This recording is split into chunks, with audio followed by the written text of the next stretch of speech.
بسم اللہ الرحمن الرحیم۔ السلام علیکم، میں ہوں جسمین اور آپ مجھے سن رہے ہیں نیوز اے کیو گلوبل پر۔ آئیے بلیٹن کا آغاز کرتے ہیں۔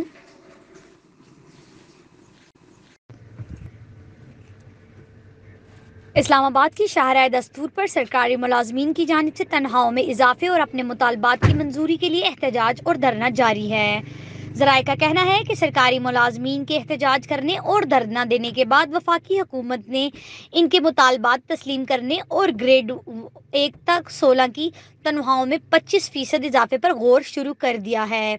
وفاقی دارالحکومت اسلام آباد میں سرکاری ملازمین نے تنخواہوں میں اضافے اور اپنے مطالبات کی منظوری کے لیے پارلیمنٹ ہاؤس کے سامنے احتجاج کرتے ہوئے دھرنا دیا ہے۔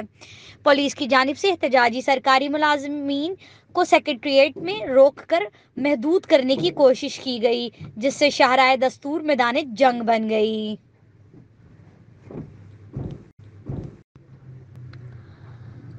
وزیر خارجہ شاہ محمود قریشی کا کہنا ہے کہ قائد اعظم محمد علی جناح کے وژن کے مطابق وزارت خارجہ امن کا پرچار کرتی ہے۔ ہم UNO کے چارٹر کے مطابق دنیا کے ساتھ چلنا چاہتے ہیں۔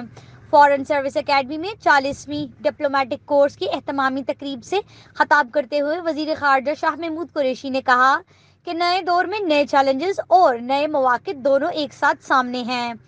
شاہ محمود قریشی نے تقریب میں خطاب کے دوران شرکاء سے کہا ہے کہ آپ کو وزارت خارجہ کی پالیسیوں کے مطابق خود کو تیار کرنا ہوگا۔ وزارت خارجہ کی ترجیحات پر پورا اترنے کے لیے تیاری ضروری ہے۔ وزیر خارجہ کا کہنا تھا کہ جدت وقت کی ضرورت ہے کہ اس کے لیے اپنے آپ کو تیار کرنا ہوگا، ایسا قائدانہ کردار ادا کریں جس کی پاکستان کو ضرورت ہے۔